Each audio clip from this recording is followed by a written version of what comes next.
recent development. Okay, here we go. My name is Jerry Fielka. It is October 27, 2021.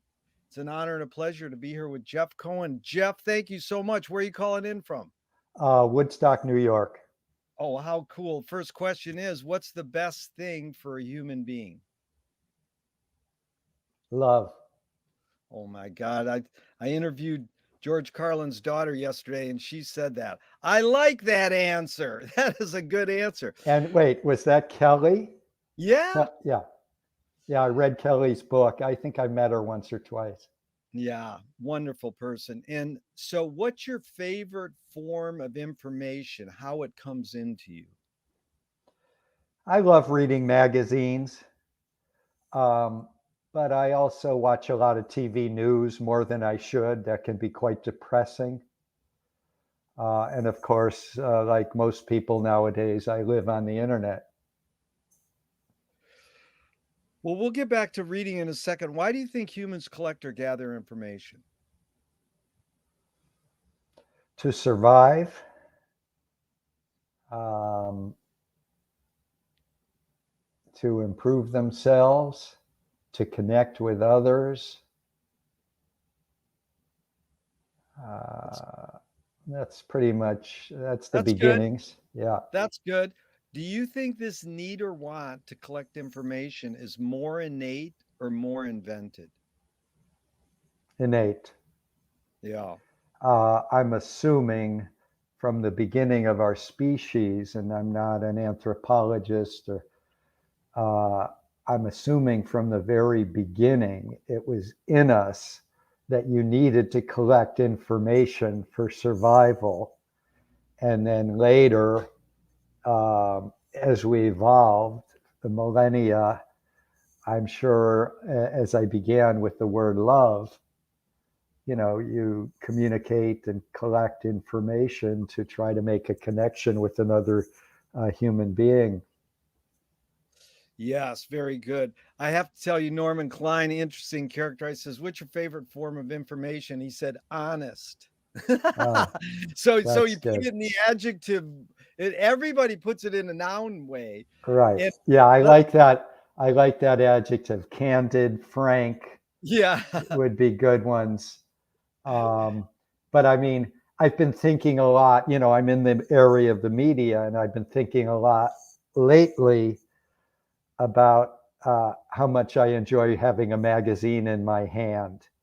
And I was out at dinner on Sunday night, and we have a local magazine in the Hudson Valley, Chronogram. It's like an art and culture magazine, still comes out once a month. It's a beautiful magazine. The cover is always artistic. So I think that's why magazine was the first noun that came into my head.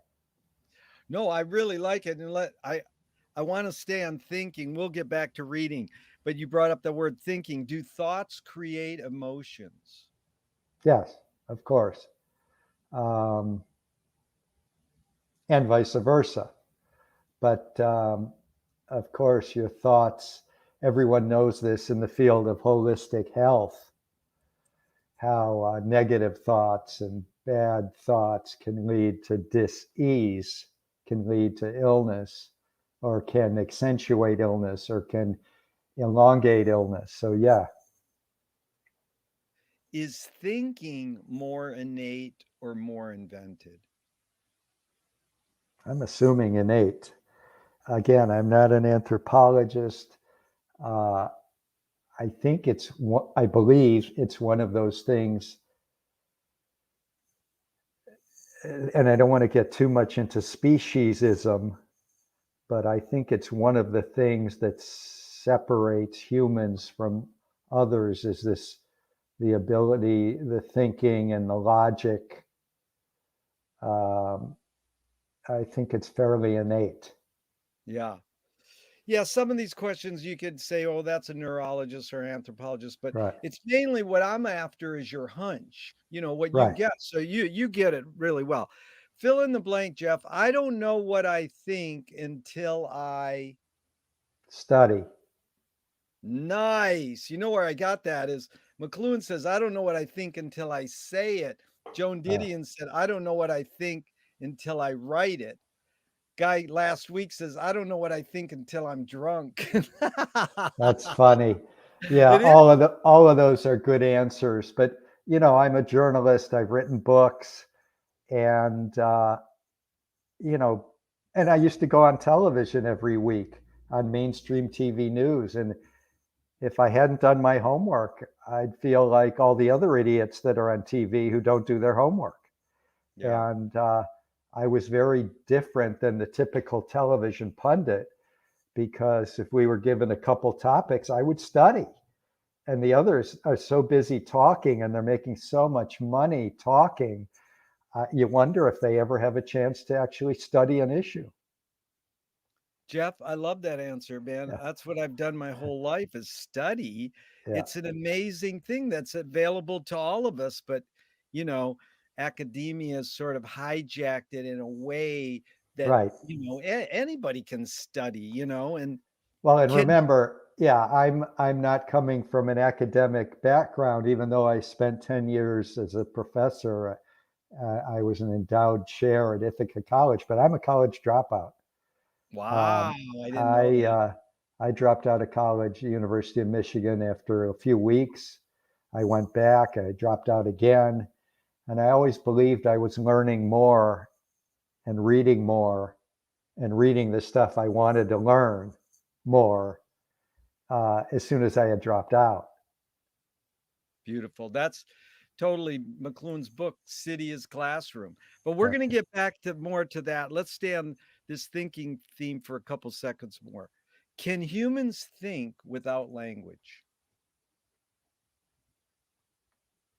Probably. I'm a lot more verbal than I wish I was. So it's hard for me to think without language. In fact, I noticed last night when I dream having arguments and making the case and stating, usually often very cogently, Yeah. saying things. Yeah. But I wish I could think more and figure out more in pictures and colors, but I'm very, very verbal, I think, to a fault. Hmm. Chomsky says that a language is not just words, it's a culture, a tradition, a unification of community, a whole history that creates what community is. Jeff, what do you do when language breaks down, when it doesn't work? Society breaks down. Obviously, I'm a Chomsky fan and protege. Um, yeah, community breaks down when people are using language to deceive and using language to accumulate wealth and power.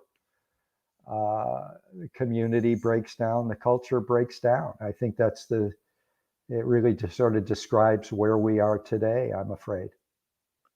But when that happens, how do you cope? What do you do? What's your strategy? When language doesn't work, what do you do?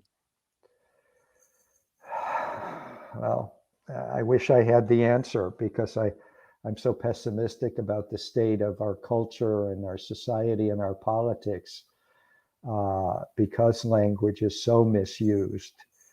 Um, I mean, my response is activism. You try Right. to, uh, you know, uh, get together with fellow citizens, fellow humans, and try to use language in a positive way. But the people that can use, or the forces that can use language in a very negative, divisive way, have so much power and wealth to impose their language on us that those of us who are trying to fight for a more humane culture using language, we're outgunned, we're out talked. Dude, this is good. We're getting into it knee deep in the swamp muck, as we say. I Your guess. general observations of humans, Jeff, are humans more feeling beings or more thinking beings? probably feeling, and that could be good or bad. Um, I mean, I think the new, in the Trump era, there's all this social science about how people are manipulated or how people come to ideas that clearly aren't true.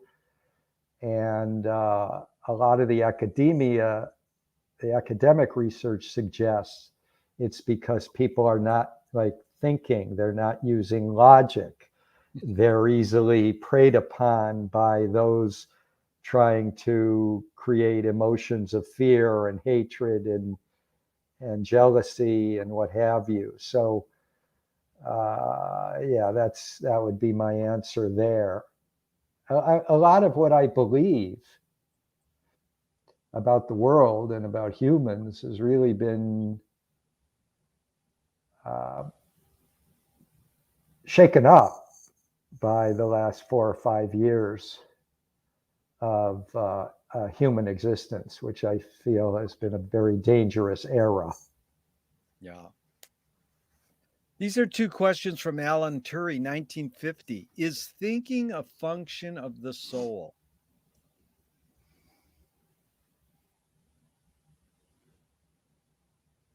I just don't know, because I don't know what we mean by soul. It's too, I mean, obviously it's a religious concept, and I'm not a very religious person, so it's hard for me to answer that one. His second one was, can machines think? That's a great question. I would argue no, in the sense that, and maybe this is making me now religious, even when I said I wasn't, that uh, that humans have a certain ability to make logical connections and conscious connections and leaps of connections and artistic leaps that a machine would not be able to. That's maybe I'm being dogmatic, but that's what and maybe I'm being religious, but that's how I would see it. I like that, Jeff, because the main revelation I learned from studying Frank Zappa for 50 years is embrace contradiction. He Yeah, said, sure. I mean, it's satirical, but he says, you got to love the cops as they beat the shit out of you on the street. Yeah. Yeah, Zappa was very wise, and we lost him too early. Did you ever interview him? No, but I worked Yeah. for him for 10 years. So, Oh, okay. yeah. No, I was, Wait, were you at Laurel Canyon? I mean, well, he lived in Laurel Canyon for many yeah, years. So yeah, I mean, I was going to his house and his yeah, office for okay. 10 years. But he this thing about embracing contradictions is deep, and uh we'll get into it more. Yeah, I mean, I believe in it. I mean, Yeah. the antidote to small-mindedness and dogmatism is to be able to embrace contradictory ideas. Yeah. I saw something when I was in Kreuzberg. Maybe I'll have to email this to you, but I was in Kreuzberg, which is during the Cold War, and it's the part of Berlin, along the wall. And Kreuzberg was the counterculture, a new left area. And so the wall on the west side of the wall, the West Berlin side of the wall, was completely free thought and murals and art, and as opposed to the East Berlin.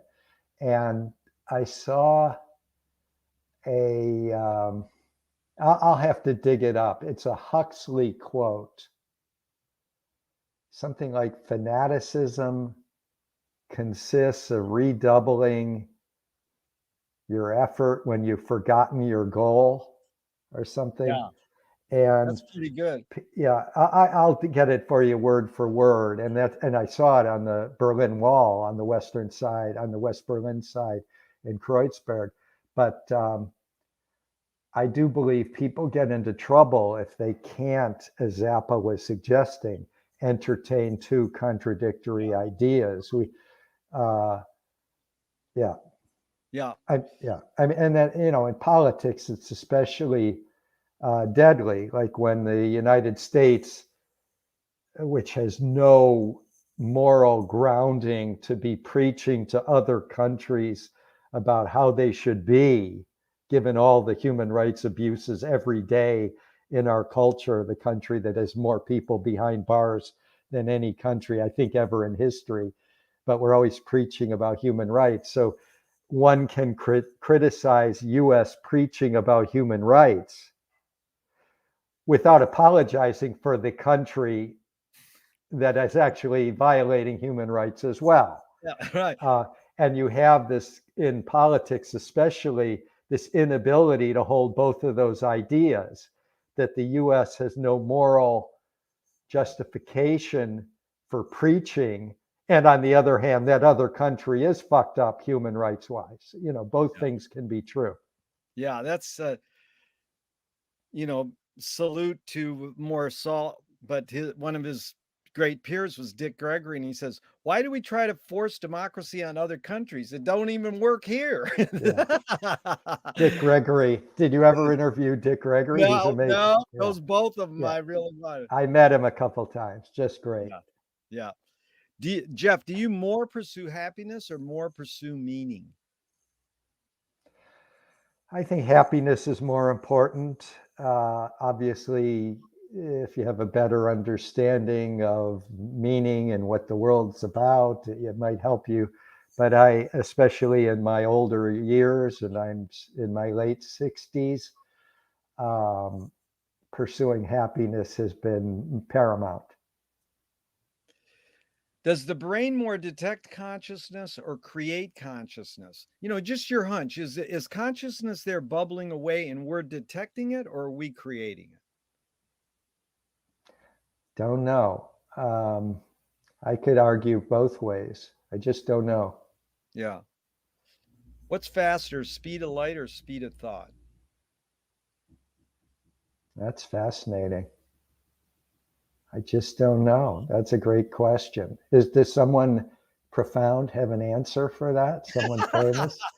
Dude, I've interviewed people for 35 years. I feel they're all profound. But yeah, Yeah. no, it's great. And the beauty is, Jeff, you're a very articulate, studied, well formed human being. If you say, I don't know, that's what I like. Is like, I'm Yeah. not trying to put you on the spot. You could say, I don't know. That's cool. Right. No, I was wondering if someone's got a great quote on that. Oh But yeah, I yeah, mean, I would say, most people want there's no right or wrong answers to any of these questions, yeah, but I'm sort of fishing for the answer that I like.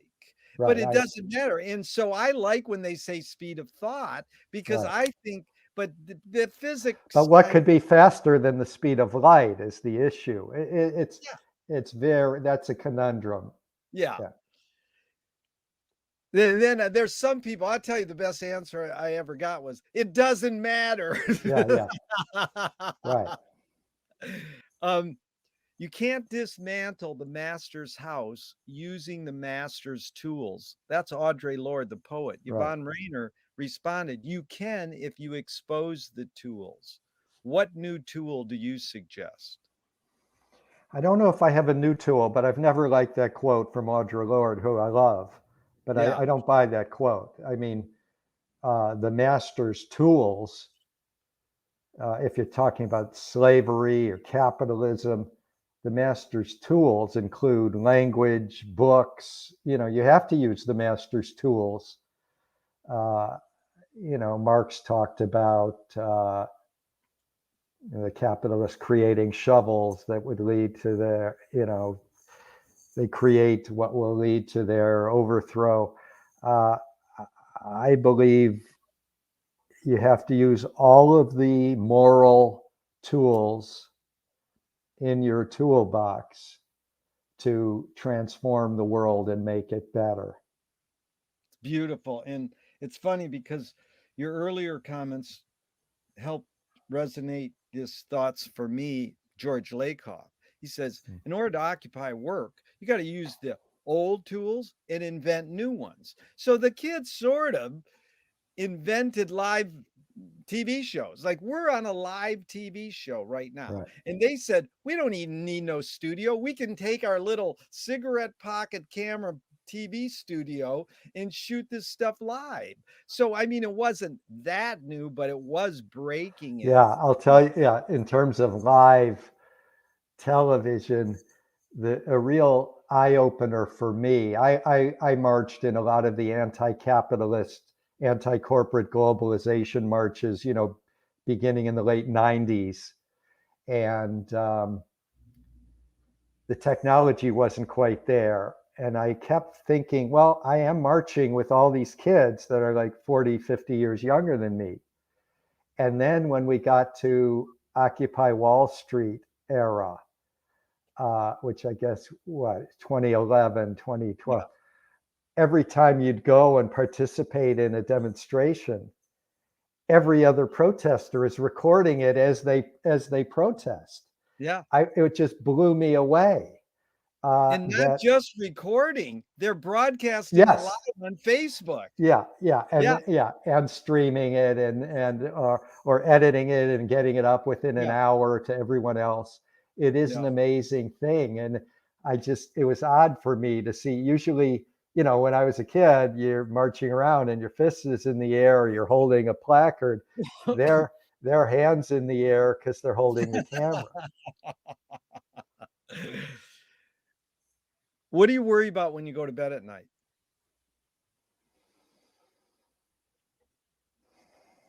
When I'm having health problems, I worry about not waking up in the morning, but that's rare. I've generally been in good health.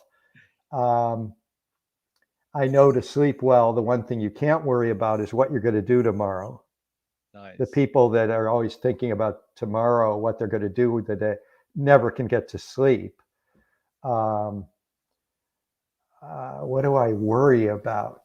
I mean, I worry about the state of the world, and I know it's not good for my health. Yeah.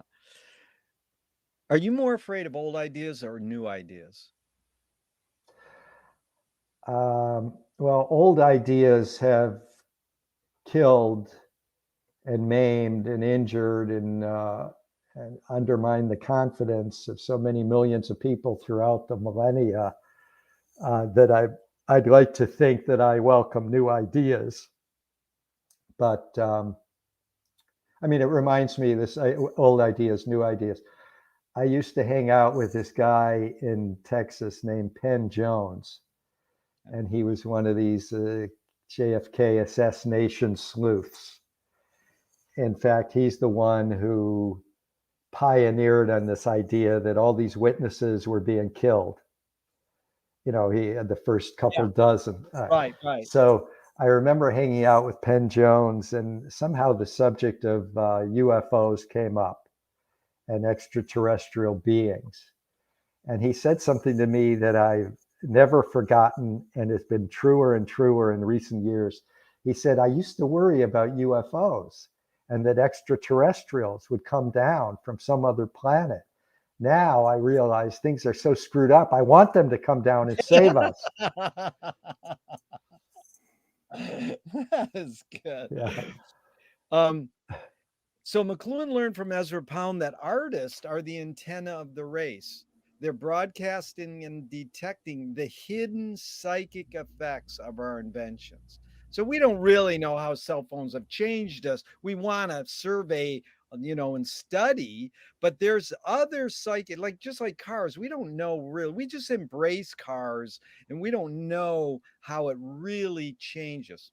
Not we know a little, and so we can look to the artists and writers and filmmakers and media critics to reveal these hidden psychic effects. But McLuhan's main thing is we still ignore these hidden psychic effects, even though they're revealed to us. Why? Why do humans still ignore them? It's a good question. I do love the idea about artists revealing. And, and McLuhan, what was his background? Was literature. I mean, he was a literature professor.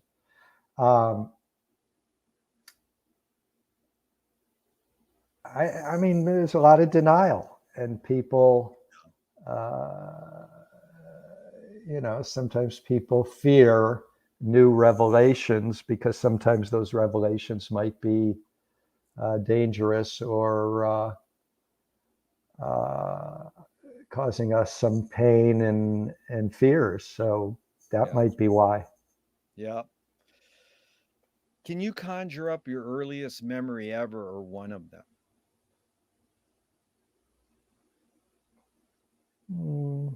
When I was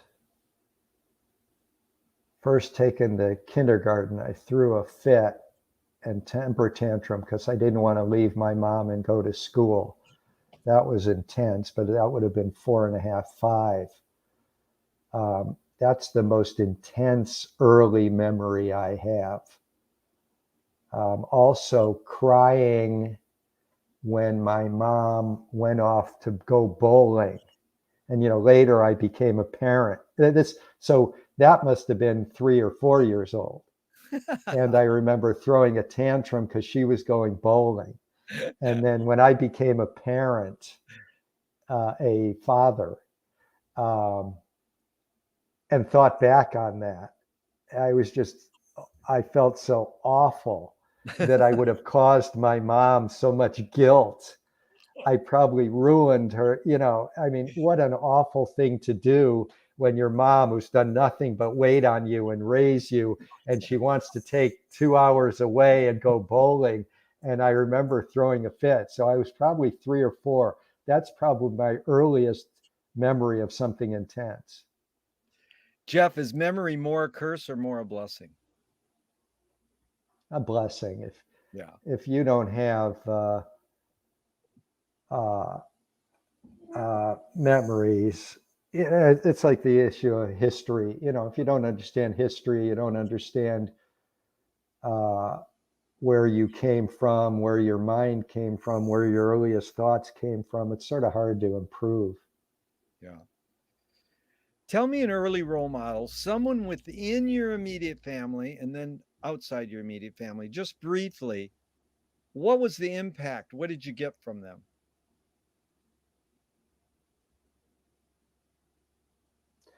Well, my grandfather was an early role model, and he was just one of these can do, an immigrant from Russia. He had a business when he was like 13. He sold it and got a better business when he was 14, then again when he was 15. The can do attitude from my grandfather, who had all sorts of flaws, including racism. But he was a role model of someone, wow, you can think of things and get them done. A later role model would have been my uncle Ed, who was a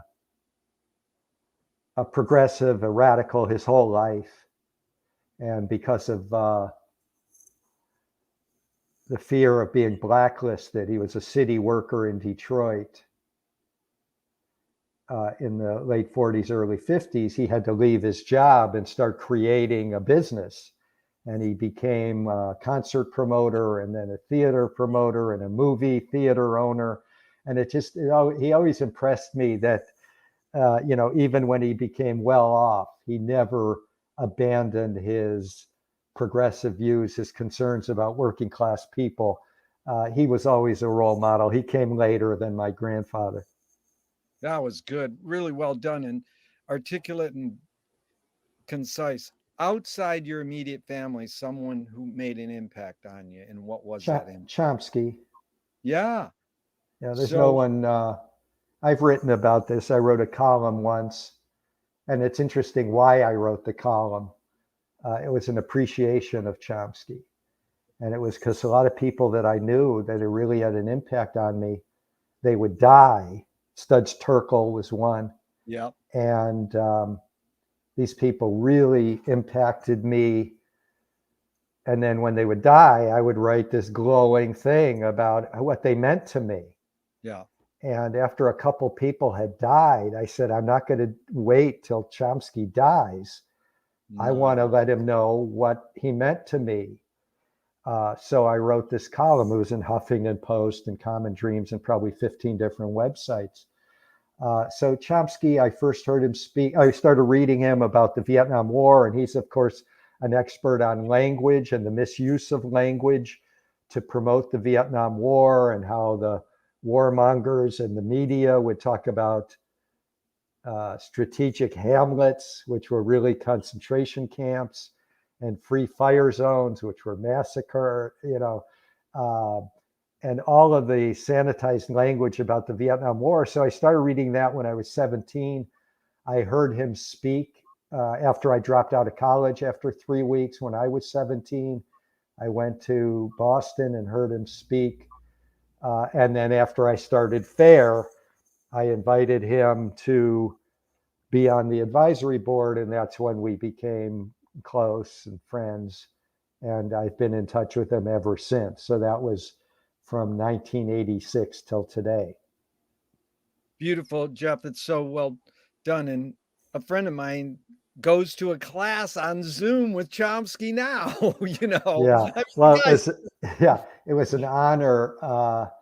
He's got a class called The Consequences of Capitalism at University of Arizona, and it's Zoom. The students can go, and then any others can take part. And I lectured to his class by Zoom. And to think that Chomsky and his colleague, he was co-teaching it with another professor, to think that Chomsky and his colleague would invite me to teach a class along with my colleague Janine Jackson. It was just very humbling, and and perhaps I was too prideful when that happened. dude, you deserve it. You've studied hard, and he knew the value of you, carrying on. So you were raised a particular religion, right? Yes. Did you ever check out officially, or you culturally stay, or you? I was raised Jewish, conservative, conservative, not meaning right wing, but the Right. conservative Jewish tradition where you wear a yarmulke and the service is in Hebrew, as opposed to Reform by the late 60s was already in English. So I was raised conservative Judaism. I never believed in God in that way, a vengeful God looking down and following us, who we had to appeal to write us into the book of life for the next year on Yom Kippur. I mean, that all struck me as hocus pocus. I never believed it, but I'm a proud cultural Jew. Yeah. I love the Jewish intellectual tradition and the Jewish social justice tradition, two traditions that are really being tainted by the state of Israel today. Do you pray? No, I used to wake up next to my girlfriend, I remember, and I would say, and she was raised in the Christian tradition, and I would say something like, actually, I'd wake up in the morning, thank the Lord for Sandy, but no, I don't. That's great. Yeah, I don't really pray. I do make wishes on my birthday. I Yeah. blow out the candles, I make a wish first. And in our family, raising the two girls, and it's something my wife and I agreed on, we would teach them, make one wish for yourself, one wish for your family, and one wish for the broader community or society.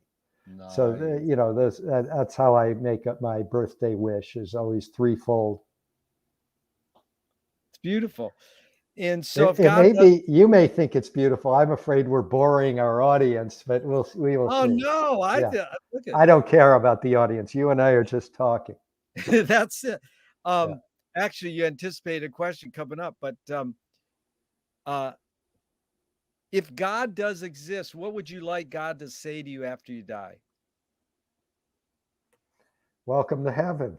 I'm not, Very good. I'm not counting on it. I don't believe in it. But Great to see you, Jeff, in heaven. Obviously, if you believe in all that hocus pocus of heaven and hell, uh, that's what you want to hear. But I just don't buy it. Yeah. Jeff, do evil people exist or does evil use people as a vehicle? I never been one who talks about evil people or evil existing. It's too biblical. It's too religious for me. There are bad people. There are horrific people that misuse power for their own greed. There are vicious killers. But I generally don't speak of them as evil. Yeah. So this question is how do you advise someone to deal with an enemy? I'm going to set up with a few modern thinkers' thoughts. Alan Watts says, if you acknowledge your enemy, you empower them. Coppola, Detroit boy, stole from the mob and the samurais. Keep your friends close and your enemies closer. JFK said, forgive your enemy, but don't forget their name. And Fellini says, I need an enemy. So it's a lot of Yeah, thought. The question yeah. is, how do you advise someone to deal with an enemy? But first, Jeff, how would you respond to the Alan Watts? If you acknowledge your enemy, you empower them. If you stoop to, I think what he's saying is, and Martin Luther King Jr. said it, if you stoop to the level of your enemy, you're empowering your enemy. If you become as dishonest and vengeful and hateful and hurtful and violent as your enemy, you've empowered them. I think that's what Alan Watts is getting at. But yeah, I believe I've been a political activist my whole life. So while I don't like to use the term evil and I don't usually use the term enemy, I prefer foe. Yeah, I've got enemies and I fight them and I try to vanquish them without stooping to their moral level. Yeah. Really well put. James Joyce was the first projectionist in Dublin over 100 years ago. He basically checked out. He said, this is stupid. Why should I go inside a building and see a movie of a tree when I can go outside and see a real tree? Years later, Faulkner said, sometimes the best fiction is more true than journalism. Why do we have to recreate things in order to get them? Why do we have to go to a theatrical play of people acting out life? Why don't we just live life? Well, those are like 15 questions in a few. Um, I think that fiction and novels can go deeper than journalism because it can all at once encompass the social world and the psychic or the interior world of the human. So in that sense, fiction can be truer than journalism. A good novel, a novel that's seeking truth. Um, but you're right, we should go out and look at the tree instead of looking at the tree in a museum. Although sometimes I'm assuming, I can't recall, maybe Van Gogh, uh, sometimes a representation of a tree in a beautiful painting can allow you to see it deeper than going outside. I thought you were going to bring in Joni Mitchell's line about, we've cut down all the trees and put them in a tree museum. Yeah, Yeah, beautiful. Well, do artists have a moral obligation? good ones do. I mean, Wow. I think that the artists that I think can last over generations have often had a strong moral compass. Yeah. Um, I'm assuming there are some pure artists that are complete retrogrades as humans. But I think the ones that can connect with other humans often have that moral compass. I mean, I'm obviously a rock and roll fanatic, but one of the people, and I love a lot of the rock figures, but Jackson Browne is a hero of mine, and I know him, and he's always had that moral compass. And I think part of the reason that his lyrics and songs resonate is because since the late 60s, when he's been writing songs, and he started writing as a teenager, he's been trying to connect with the moral vision of the dissidents and those that were fighting for a better society. And he's been influenced by them, and he has influenced those activists. So he's an example of a great artist who has this moral vision. And I don't know how you could separate the two in his life as a creator.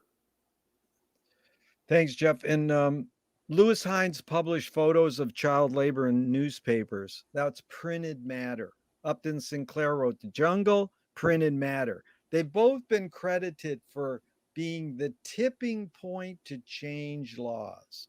It's a stupid question. I've dropped it, but for in your case, I got to bring it back up because you know this. You've studied these. Can you tell me any music, theater, art, or film that was actually the tipping point to change a law? You know, We Shall Overcome's a great song, but you don't really say, well, that changed a law. So it's sort of a specific, question. Yeah. I believe, I know this is true, that those other uh, media or platforms have changed the world. In some places, the song, you're right, We Shall Overcome, might not be as good an example as The Answer Is Blowing in the Wind, the Dylan song, which had such an impact on young people who became activists who changed all those laws. I Right. mean, Yeah. I believe the civil rights movement, and not, I mean, We Shall Overcome is something you sang if you were already at the event, and you lock arms or hand in hand.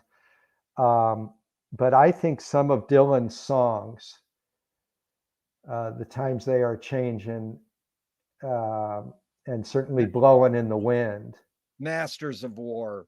Masters of War was unbelievable. But the two that I think really recruited people to the civil rights movement, which led to all sorts of laws, were those two, Times They Are Changing, and before it, The Answer Is Blowing in the Wind. Yeah. I think some of the Peter, Paul, and Mary songs very early, although they were singing some of Dylan's, Yeah. were very important. Um, I know movies have played a huge role in my life every step of the way. Yeah.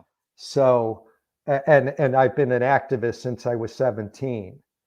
So I've been watching documentary movies, and I've always believed, and fiction movies, that in 90 minutes or 2 hours watching a movie, you can sometimes accumulate more insights and knowledge than spending 15 hours reading books and articles. So, I mean, when I think of the movies I watched when I was 17, 18, 19, including newsreels, and I don't mean the mainstream newsreels, I mean the radical newsreels. There was a collective that made these movies in 67, 68, 69. That's how I learned about racism in Wilmington, Delaware, Biden state. That's where I learned about the Columbia Uprising.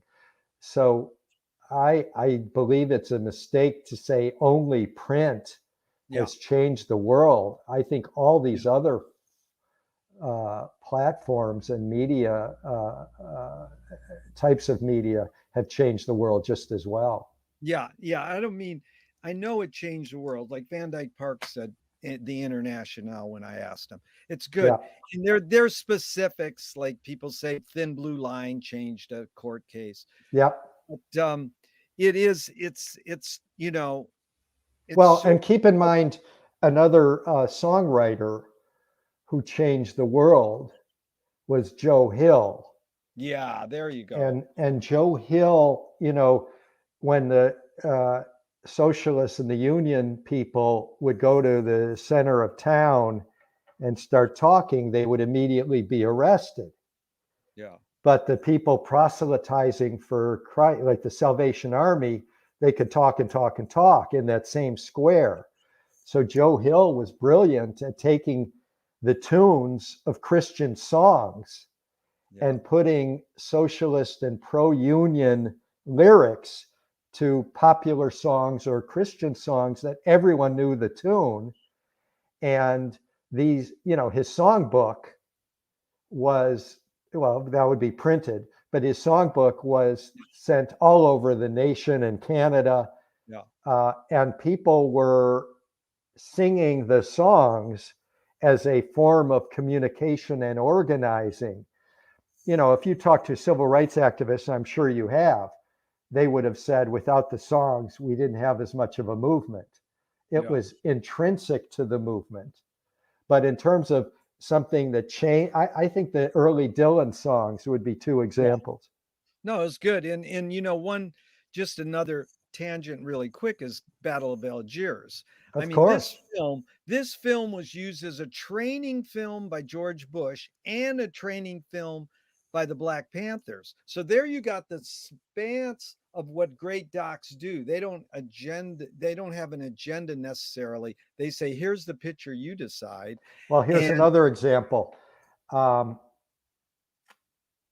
you brought up the Battle of Algiers and the Black Panthers, which made me think of the Black Panthers. There's an interview with one of the leaders, one of the founders of the Panthers, talking about how did they come up with the ideology and the 10-point program. And he said, we would sit around, we'd smoke pot, and we would listen to Bob Dylan's song, there's something going on here, but you don't know what it is, do you, Mr. Jones? And so they, it might have been Cleaver, and I think he was talking about being with Bobby Seale, and they listened to the song, Mr. Jones, and it was like, whoosh, Epiphany. Yeah. They had Epiphany. That's like in Berkeley in the 60s, which was a great documentary. They say, we heard Mao's Little Red Book was really good. So we went to Chinatown, bought it for $0.25, and then we'd sell it to all the hippie radicals for $5. And eventually we read the book. It's pretty good. Yeah, that's funny. Yeah. And I'll just slip this one in. Why is it that rich kids, it's an unfair generalization, but like white rich kids, whoever they are, Shay, or start the revolutions because they have the time to study, read, and tell the working class you're being fucked screwed. But the working class is too busy working to survive. Right. There's some truth to that, but a lot of the social movements that have really had staying power, it wasn't rich white people that started it. Civil rights, labor came out of the working class. You're right. Like my Uncle Ed, he was from a working class home, but he was with the United Auto Workers when they took over Flint factories. A lot of social movements have been begun by the working people who were the oppressed. Sometimes there was some interplay between the well-off intellectual and them, but the movements that have really, I think, changed the world have often been indigenous movements from working people or poor people. Yeah. You pretty much answer this, Jeff, but I usually ask what first attracted you to become an activist? But let's maybe switch it to what first attracted you to become a media critic? Because you said your Uncle Ed, you're going to U of M, Ann Arbor's, we're there at the same time. Yeah. And that's an amazing sacred ground for activism. Then where did you go, oh, this is media criticism, I can do this? Yeah. I became an activist growing up in Detroit and seeing the division between white and black and seeing the division between well-off people and working class and poor people on the other hand. I became as I'm getting radicalized about this Vietnam War, because I was a hawk. What turned me into a media critic and an activist was the same thing. I was a deep consumer of mainstream media. I would watch the television news every night. And on my urging, my parents subscribed to Time and Newsweek, which I would read. And from reading mainstream media and consuming mainstream media, I believed in the domino theory. I believed we had to go overseas, 8,000 miles across the globe to kill Vietnamese peasants in order to protect our country. I mean, it's whacked out now, but I believed it. And Yeah. so when I'm 14 or 15, I'm in high school, and I still have this. I wrote an essay. I was a hawk, and everything I knew about the world was wrong. And everything I knew about the world came from overconsumption of mainstream media. So I wrote this angry essay about Joe Namath, the football player. And I had a line in there: Joe Namath, who is fit enough to play the roughest sport on earth every Sunday, football, is not fit enough to go overseas and defend his country in Vietnam, unquote. I was whacked out. The idea that killing these Vietnamese peasants in Vietnam was a way of defending California. I mean, it's utterly insane, but it's what the media was telling me every day. It's what the guys in the suits were saying every day. Chomsky was debunking it, but I'd never heard of Chomsky. So what turned me into an activist and a media critic, both, was realizing that the mainstream media had totally brainwashed me about Vietnam. And then there's one other moment you might be interested in. It's a Detroit moment, and Freddie was there.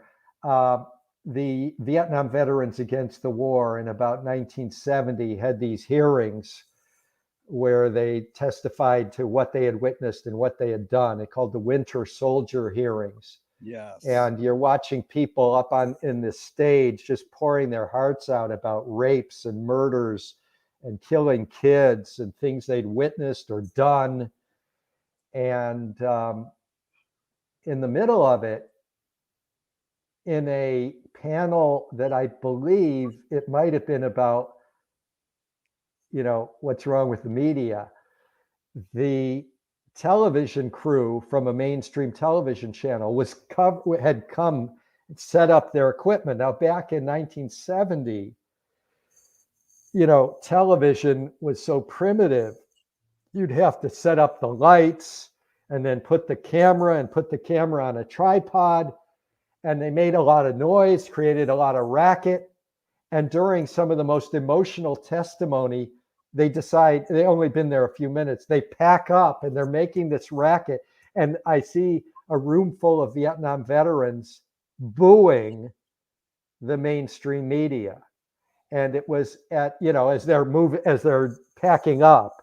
And of course, many of the soldiers, I had changed my consciousness by the age of 17, as I've explained, partly reading Chomsky, reading Harper's, reading Ramparts. But these soldiers, they'd gone over there to get involved in the Vietnam War because they believed the crap in the mainstream media. So they held it against the mainstream media, what this traumatic, horrific experience in their life. And then here you have a camera crew that starts to cover what they're saying and disappears. And it led to boos. And I think it was at that point that I said, I'm going to do something about it. It's not enough that I know how bad the mainstream media are and how they manipulated me. I've got to do something about it. Jeff, that was so well put, and it really brought tears to my eyes because the first film I booked in Ann Arbor as a film programmer was Hearts and Minds, and I always take a lot of pride in that because that captured a lot of that scene you just talked about so well. And by the way, that's Hearts and Minds is another movie that really helped build the anti-war movement. Oh yeah. I mean, obviously we already had a movement, but that was in theaters. That won over people that were undecided. It's not just print that wins people to become activists and change things. Yeah. Then when did you discover like the kind of, I mean, Chomsky's not really called, well, I guess he's called a media critic in some ways, but I would say George Seldes and I.F. Stone are called media critics. Right. When did you encounter them the same time as Chomsky?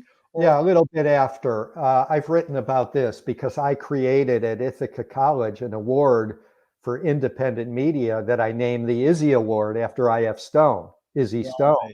right, right, And, that award has been given away for 12 years and it's my creation.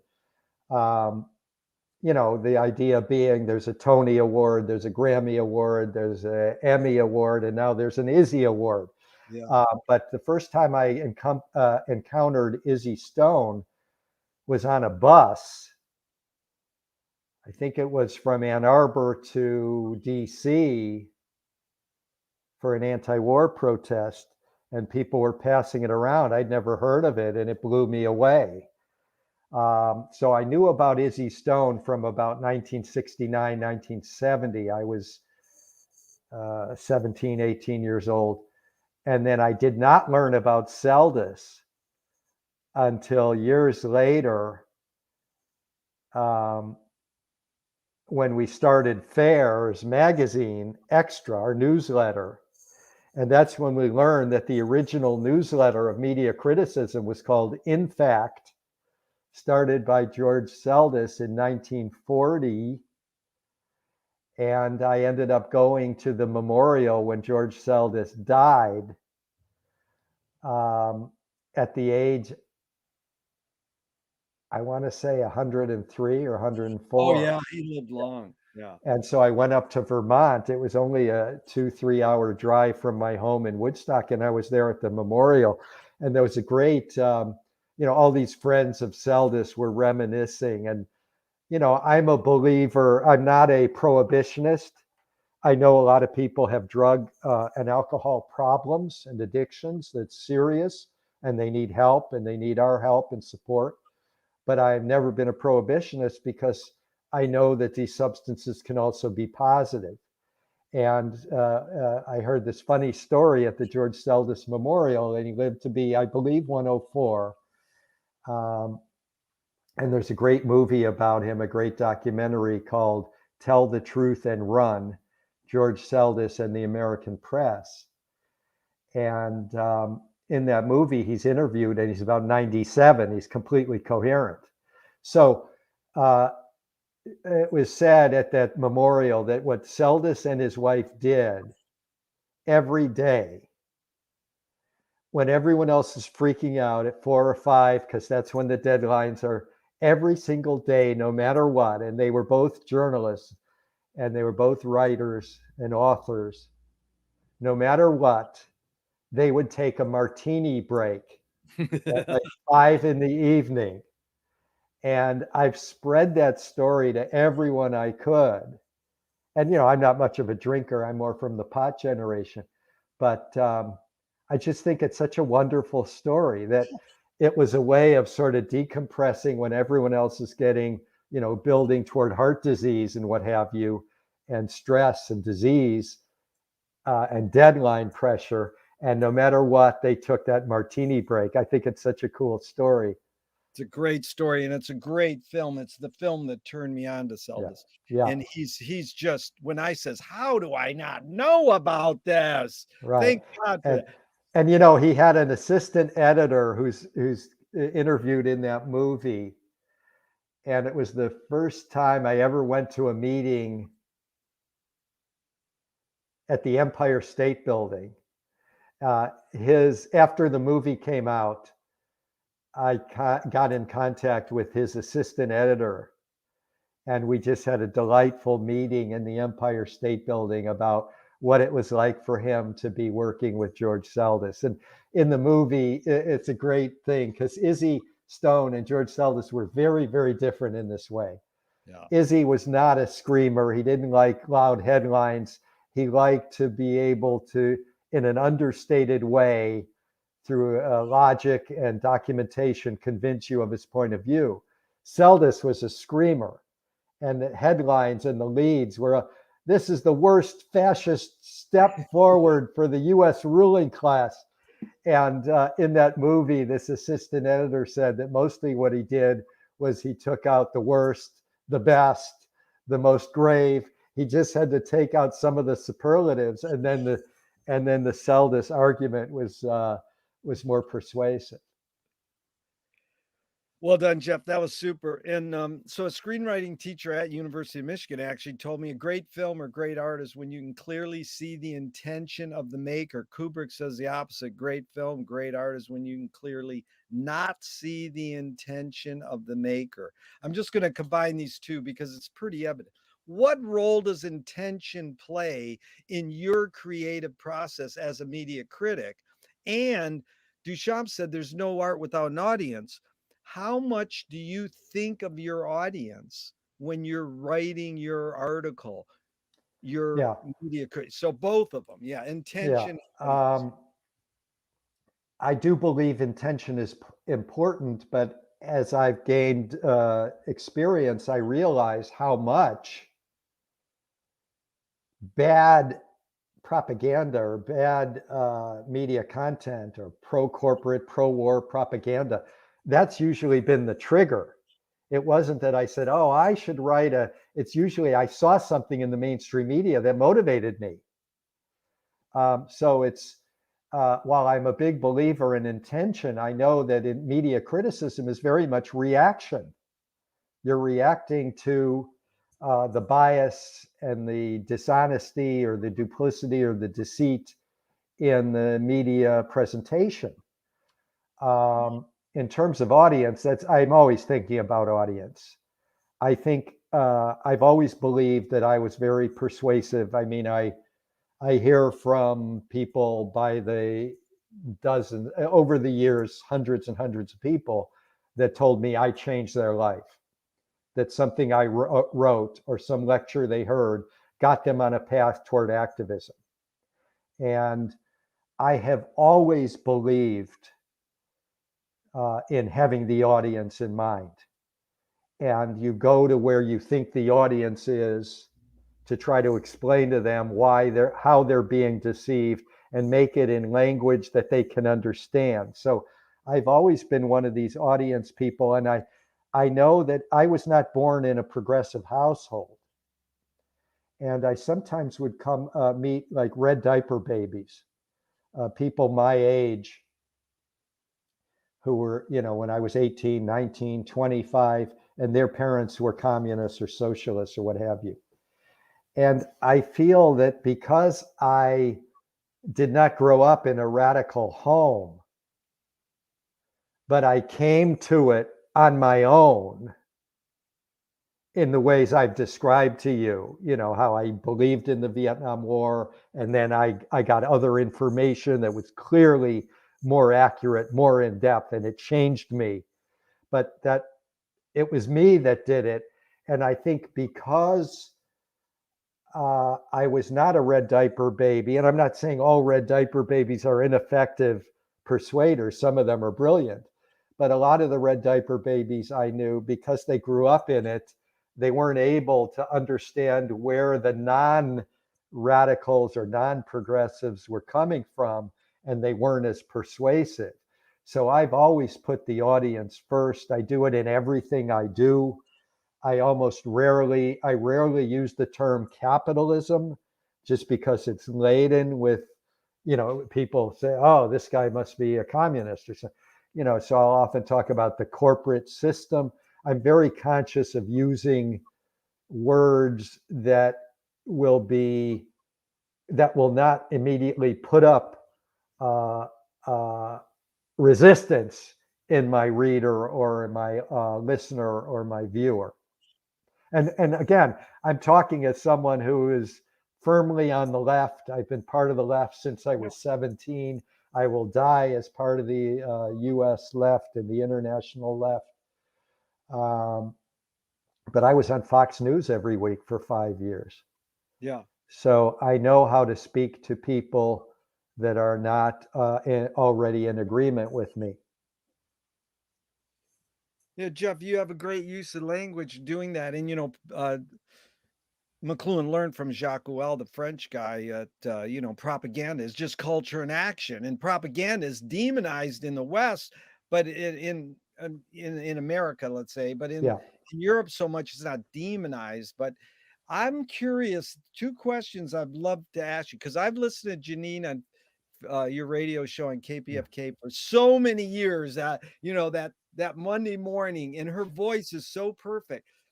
But I'm curious your opinion of being it, and it's similar to my question when I had talked to filmmakers about Ann Arbor Film Festival, which is 60 years old, is saying we're exclusively experimental. When in the big picture, in the perfect world, why don't you be inclusive and show Betty Boop, Hitchcock, and experimental, so that it's not like marginalizing it. So do you ever get that? I mean, you must have gotten this. Why do you, maybe you do it and I miss it. Do you criticize the left press or just exclusively the right press? No, mostly what I've criticized are like Janine Jackson on the Counterspin radio show you just referenced. Mostly we criticize the middle of the road corporate media or the corporate liberal media. New York Times is considered corporate liberal, and that's Right. and NPR is considered corporate liberal. PBS, CNN, MSNBC, we're criticizing them all the time. In Right. terms of the far left, yeah, occasionally, well, Yeah. again, if you're a serious media critic, you analyze and criticize everything. Everything. We've been critical of left-wing publications for getting things wrong, for accepting mainstream media terminology, or for countering mainstream media terminology by getting facts wrong. So yeah, I believe everyone should be subjected to criticism, but don't mischaracterize like Janine Jackson or Fair or me. Most of what we've attacked are the powerful Yeah. corporate centrist outlets, Yeah. far more than Fox. Oh, we've done a good job on Limbaugh Yeah. and Fox News, but it's mostly been an attack on the media that liberals watch and read. Right. And it's to this, oh my God, fake news. Oh my Yeah, God. And I studied satire news just like you forever. It was called satire news. Fake news was called satire news. That was the week that was Mad Magazine. We've right. talked about this. That's And right. then all of a sudden, Wikipedia had to change their uh, uh, entry on fake news. And Right. I said, well, don't fret over it. It just helps you inform better critical thinking skills. And Yeah. they're like, well, that's not, I don't know about that. Yeah. So, I mean, I've always said, I taught journalism and independent media from 2008 to 2018, and that was not a great era for media, and nor was it a great era when New York Times and Washington Post and all the TV networks were pushing for the invasion of Iraq based on lies, exaggerations, myths in 2002 and 3. Um, but I said during that whole period, isn't it an indictment of US television that the most credible voices uh, bringing the most truth on US mainstream television were not journalists, but were comics? Jon yeah, Stewart, Colbert. It really well, I give them a lot of credit. They've done amazing things. Trevor Noah is brilliant to this day on The Daily Show. Um, but it is quite an indictment of mainstream television journalism. yeah, In other countries, they have mainstream TV journalists who are like Amy Goodman. yeah. I mean, they really dig deep and they're willing to attack all the major parties and corporate forces. We just don't have that in our mainstream. The closest thing we have to a serious journalist in mainstream television is a guy who basically was driven out of television, was Bill Moyers. Yeah. It's really well put. And here's a question I love to ask. I wanted to ask Errol Morris this for years, but doesn't Fog of War just humanize McNamara? Now, my wife's dad worked for Cesar Chavez, Ralph Nader, he's an activist, social worker, and he told me humanizing anyone is good. Now, I I appreciate the power of Fog of War, but it humanized a war criminal, and it's just like anybody, what they're doing with Colin Powell now, or what they did Yeah. with McNamara or anybody. They don't go war criminal dies, they go war hero dies in the Yeah. New York obits. But just your take on humanizing, I the think effect. yeah, I think this goes back to the one of the questions you began with, which was having two contradictory thoughts in mind at the same time. And if you can't deal with that, you're not a clear thinker. You know what I mean? So, yes, did it humanize McNamara? Yes. Did it cause you and I, who I assume you were as opposed to the Vietnam War as I, did it cause us discomfort that it seemed, gee, this guy's getting a too much? I mean, it basically allowed him to talk. And if Yeah. all you heard was him, you wouldn't realize all the double talk. On the other hand, it was really interesting to hear how he rationalized everything. So I find it to be an important movie. And yes, it's not a satisfying movie. Yeah. Hearts and Minds was a great documentary on Yeah. Vietnam. Oliver Yeah. Stone has made great movies about Vietnam. But Fog of War has its place, and it's that contradiction. Yes, it humanized McNamara. It gave him all this opportunity to rationalize and explain away what he had done, which was years of immorality. Yeah. Let's jump into this. You create what you resist. I'm not saying you, Jeff, but one creates what one resists. Bob Goldthwait, the comedian, morphed it into you are what you hate. James Joyce said, it's a curious thing how your mind is super saturated with the religion in which you disbelieve. And Louis Buñuel nailed it. He goes, thank God I'm an atheist. So, Yeah, what do you think of this idea? What you resist persists. it's problematic. It's definitely there. And I'll go back to what I was saying about Martin Luther King Jr. And yeah, when you're fighting an enemy or you're resisting a dogma or you're resisting prejudice, um, there's a temptation to, in your, Dylan's got that line in the song, I was much older then, I'm younger than that now. Tear Yeah. down hate, I screamed. You know, uh, it's sort of contradictory that if you're hating the hater, you become a hater. Yeah. So no doubt. I mean, Buñuel is just brilliant in every way. Yeah. You did good on that. And we only got 15 more minutes. Yeah. I could But do this. I just want to say it's so funny to hear him say, "Thank God I'm an atheist," because I had already told you I'd wake up in bed and see my beautiful lover, thank the Lord for Sandy. It's knowing I'm an atheist, and that she had run from a Christian Right. evangelical back. It's just I always Well, found but that to be it funny. is, and Yeah, it's Bob Goldthwait just pushing to extreme. You are what you hate. It's like, yeah, oh, but yeah. this one, I need your help on the wording too, because I've asked it for years. Utah Phillips says anarchy is making rules for yourself, not others. Who Great. the verb in the question, what would you say I should say, or both? Who's entitled to make the rules, or who should make the rules? Before you answer it, which way should I ask it? And Both verbs, or probably entitled, yeah, or that's you could phrase it both ways. Utah Phillips, obviously, like Chomsky, I'm a libertarian socialist. I'm an anarchist. I tend toward that. And Utah Phillips, one of our great, totally. Wobblies, anarchist. It's a great line, and I mean, the ideal society is where there's not compulsion. I believe everyone should get vaccinated. I'm a little worried about that. Sometimes the mandates have been clumsily Yeah. done.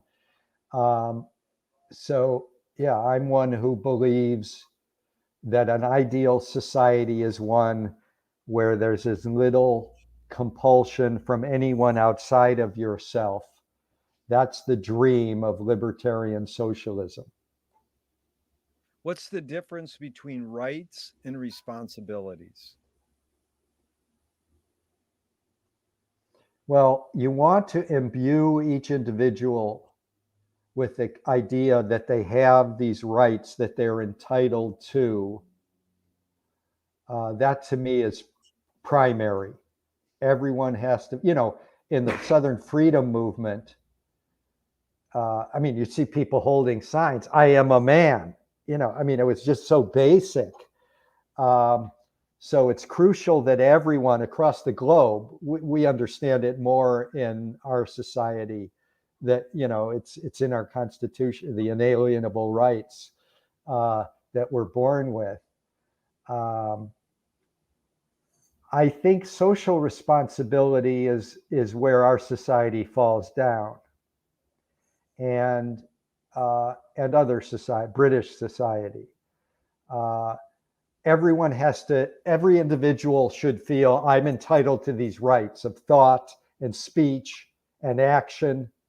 But what we're short on in our culture, and I always think of Margaret Thatcher, what we're short on in this culture is this idea of social responsibility, that yes, you as an individual have rights, but you have to do good and give back to the community that has given you these rights. And when Thatcher was asked something like, but do you think that's good for society? She said, there's no such thing as society.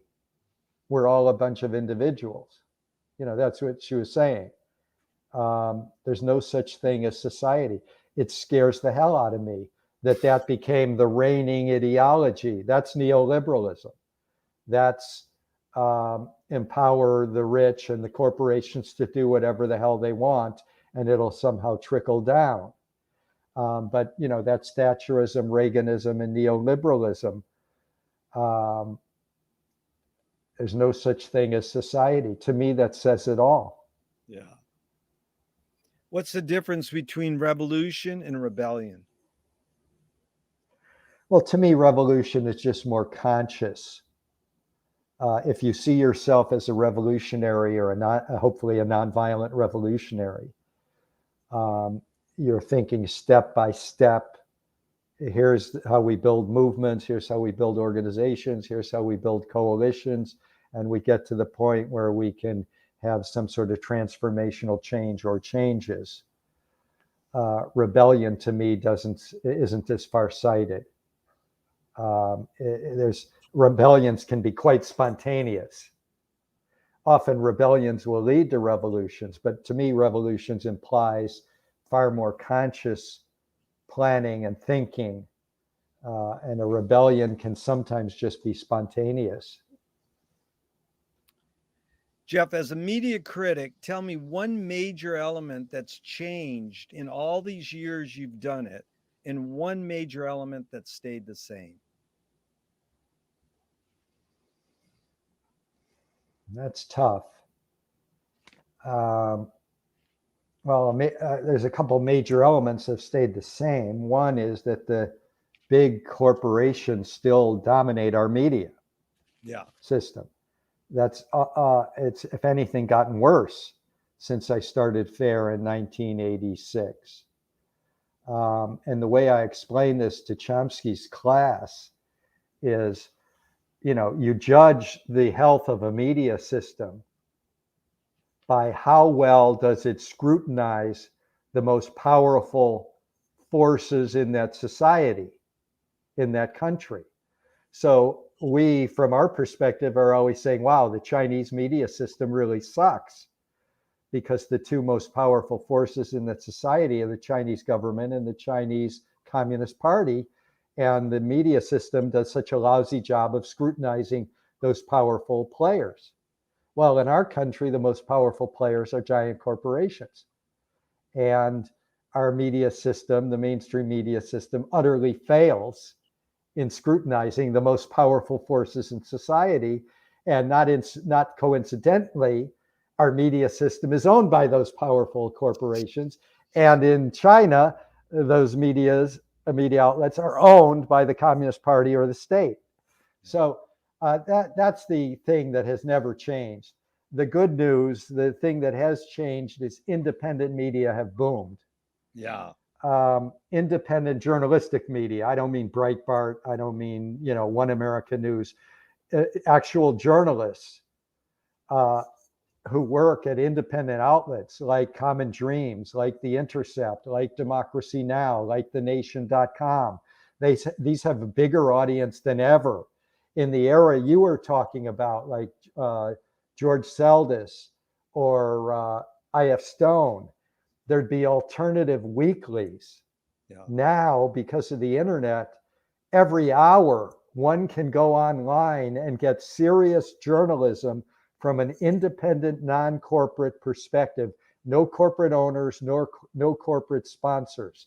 So the independent journalist-based progressive media, I would argue, is stronger today than ever in history.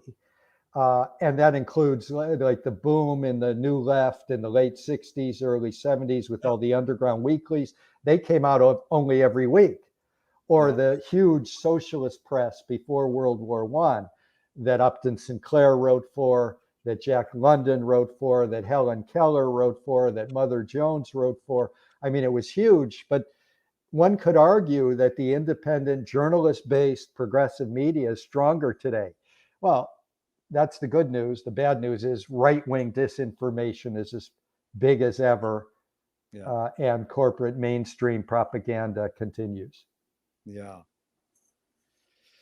Moshe Feldenkrais, really well put. Boy, Jeff, you're so concise, and that's like Thank you. super great soundbite right there. Anyways, it's the thing is it's backed in, how to read between the lines. The deeper level. That's what we do. We try to study the deeper level, and you know how to take the deeper level and hand it to people in an accessible way. That's what's important. But Moshe Feldenkrais works with healing and movement. He says it's literally possible to identify a weakness and incorporate it to become a strength, rather than we're taught to overcome a weakness. Tell me a weakness you've turned into a strength. That's a good one. I believe in the theory. I'm not sure I've often applied it.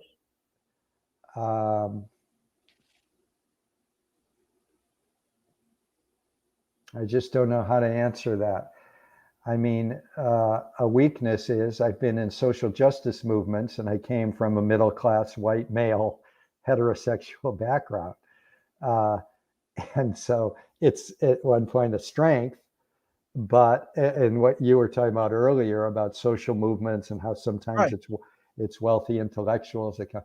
So I've tried to be, especially in recent decades, and this is what you're taught by anti-racist teachers and feminist teachers, is white male heterosexuals from well-off backgrounds, privileged background, need to step back, even if they have big egos. I do, as big as anyone, and love to hear, talk and write, that sometimes we have to step back and let new voices and young voices and people of color voices and women's voices and non-straight voices come forward. But it's hard for me to think about. I like the concept that people, instead of resisting or trying to overcome weaknesses, try to see how to turn them into strengths. I'm not sure I've always done that, but I've understood the concept, and it seems to be good advice. Yeah, it's beautifully put, because McLuhan's called it, what McLuhan learned from James Joyce, Finnegan's Wake, is how do you turn a breakdown into a breakthrough, or that's brilliant, or a rejection into a redirection. It's brilliant. It's like jujitsu, in judo. Well, put it this way: I've had a lot of in my career since 1986 with FAIR of trying to get the mainstream media to change and include some progressive voices, include some anti-war voices, include more people of color. I've often found that rather than rejection, look for redirection. I've Yeah. always tried to, uh, when I'm talking to people that have said things to me face to face that were horrendous, I have tried to, well, I understand if it's someone who's got power to make the media more Right. inclusive. Well, I hear your point of view, but so I mean, I think in terms of my people skills, which I've had to employ when you spent as a leftist 5 years on Fox News, you have to have pretty good people skills with people who Exactly. disagree with you. Yeah. So I like that idea of turning rejection into redirection. Yeah. What was the other, James Joyce? Breakdown into Yeah, breakthrough. yeah, it's Yeah. good. Yeah. And so here's a perfect follow up. Anger can be a productive emotion when fill in the blank. When it turns into action. Yeah. If anger turns into frustration and self uh, hatred, or when you internalize it, you have to externalize anger. And I don't mean shoot someone, but you got to externalize anger in a positive way. What caused matriarchy? What caused matriarchy? I wish we had matriarchy. I think we have patriarchy. We do, Um, but they, what my one brilliant friend Dylan Buston said, he said there never was matriarchy. I see. That's sort of a Oh, I fallacy. get it. I get it. But like Maria Gimbutas, Rianne Eisler, that we know that the mother. Well, here's the funny Yeah. quote is, I'm not saying this is true, but the word mafia starts with the letter ma because women run the world, but they let men think they run the Yeah. world. Yeah. So, I mean, maybe the answer is what caused matriarchy is biology, but Yeah. some Yeah. I'm say, assuming again, it's one of my weakest areas is anthropology. And you're asking me to go back centuries or millennia. I just don't know how to answer that one. but I mean, wouldn't it be great to have AOC as the next president or I Amanda? would love it.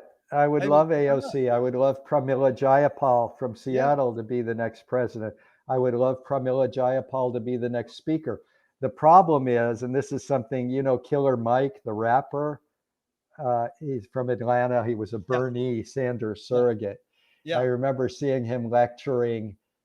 He was at a rally for Bernie back in 2016, and he was criticizing Hillary Clinton. And he said something like, look, we'd love to have a woman president, just not this woman.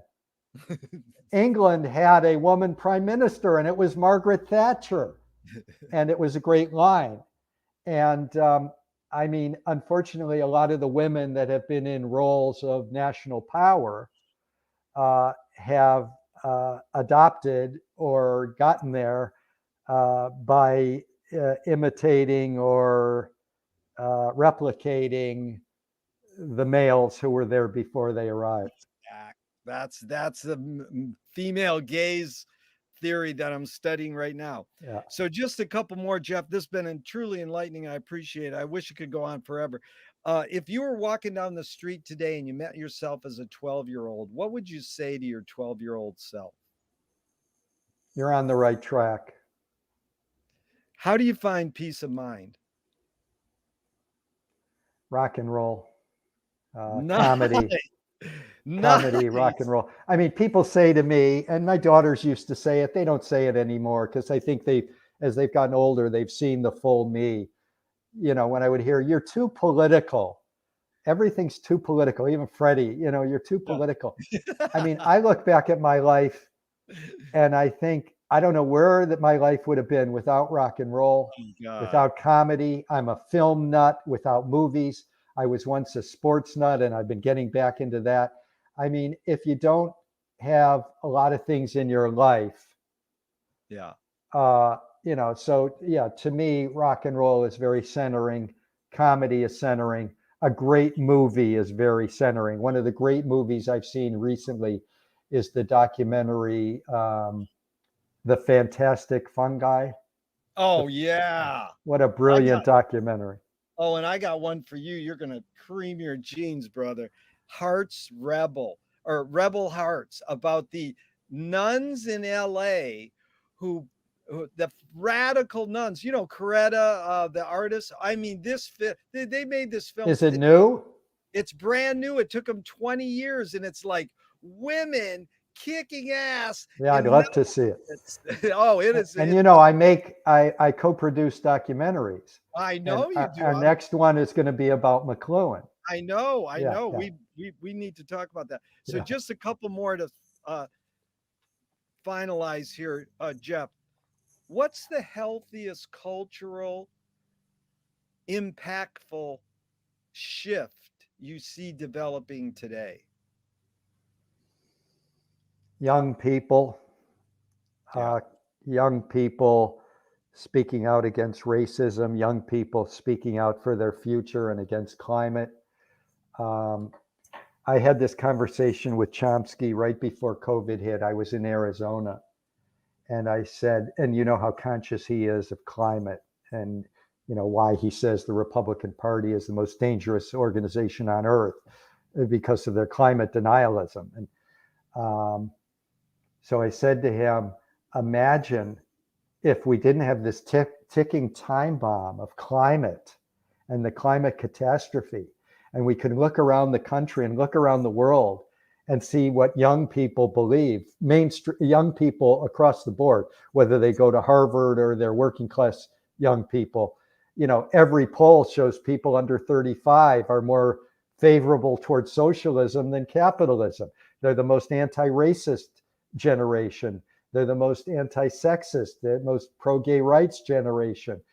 And I said to him, isn't that amazing that, you know, if we didn't have this ticking time bomb, you and I would probably be thinking, wow, the future is going to be great because of all these activists under 35.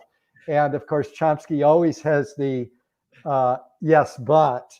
And he said, yeah, you're right. All over the world, young people are more progressive thinking than the older people, except in the state of Israel. And Israel, the young people are even more right wing than the Bibi Netanyahus, which is sad, sad, sad. Right. Well, this is the last one, but I got to combine two. It's what does courage mean to you now, and what gives you the most optimism? Courage means taking a position and taking an action, even when you know it's going to hurt you personally. Yeah. You know, I could have been a big television news star. Everyone knows it. I was once quite handsome. I had these opportunities at CNN, and I would not tolerate making excuses for Bill Clinton's neoliberalism and all the stuff he was doing. If I had been willing to defend the Clintons, I would have been rich and famous. And I've never suffered jail time or assassination attempts. So courage is putting yourself in danger, giving up privilege to take the right action, the moral action. What was the second part? What gives you the most optimism? I'm not full of optimism as we speak tonight, but what it is young people. Yeah. It's things like the Sunrise Movement. It's Greta from Sweden. It's all of these young people that want a different way, and they're not like ideological Marxist, Leninist, communist. You know, they know that they've got to move away from corporatist capitalism towards something that's more sharing. And so I love the Sunrise Movement, Extinction Rebellion, a lot of these youth movements, and they're being very good about being multiracial. So if there's optimism on the broad horizon, it's the younger generation of activists. And then not quite as important, but also important, this has been one of the biggest strike waves, you know, working people coming out of COVID, they're not taking any shit. There's all these strikes. McDonald's is going to have a walkout, I think, tomorrow, or maybe it started today. I just like it. I mean, working people in this country, and we were once, Herbert Marcuse believed that white working class people were sort of bought off, that capitalism will always satisfy them. So they're just fat and happy. So to find a revolutionary agents of change, we need young people and black people. I mean, that he died before neoliberalism set in, where, working people have been ground down and ground down. So it is interesting to see. And of course, working class people, when they're angry, can go in any direction. And many of them follow Trump and think he's their savior, even though he delivered nothing for working class people except division and scapegoating. But the strike wave this month is sort of exciting. But what really gives me cause for optimism is all the young activism. Yeah. Jeff, thank you. It's been truly enlightening, and you taught me a lot, and I really appreciate all your dedication. We're both from Michigan. It must be in the water or something. Yeah. But Yeah. Well, we don't get me started on Michigan chauvinism, because I could go on and on. Michael Moore, Motown, right. Jack White, Yeah. But Bob Seger, even Kasdan, the movie director. There's so much. Aretha Franklin. yeah. You're Yeah. listening good. The Elvin Jones, Yeah. Coltrane's drummer. It's endless. But Yeah. in T-Funk, George Clinton has been totally And political. don't forget the Funk Brothers, Yeah. the band at Motown, and what they. And I grew up right near Baker's Keyboard Lounge, which was Ooh. the jazz club that the Funk Brothers, after they had done their sessions with Berry Gordy for these cranking out the hits for Motown, they would then go and play the music they loved, jazz. I was unfortunately too young to get it. I would drive by Baker's Keyboard Lounge, even in my bicycle, say, what the hell's going on in there? What really happened was not when I was awake. It was 2, 3 in the morning. Yeah, I saw Pharoah Saunders there. I know Baker's Keyboard Lounge. It was the oldest jazz club in the world for years. Yeah. But one group we didn't mention, because I'm totally into political activism and rock and roll, is the MC5, the Motor City 5. Of course. So in closing, we'll just say, kick out the jams, motherfuckers. Damn right. Damn right. Thank you, See ya. brother. Bye-bye. See ya. Nice Bye. talking.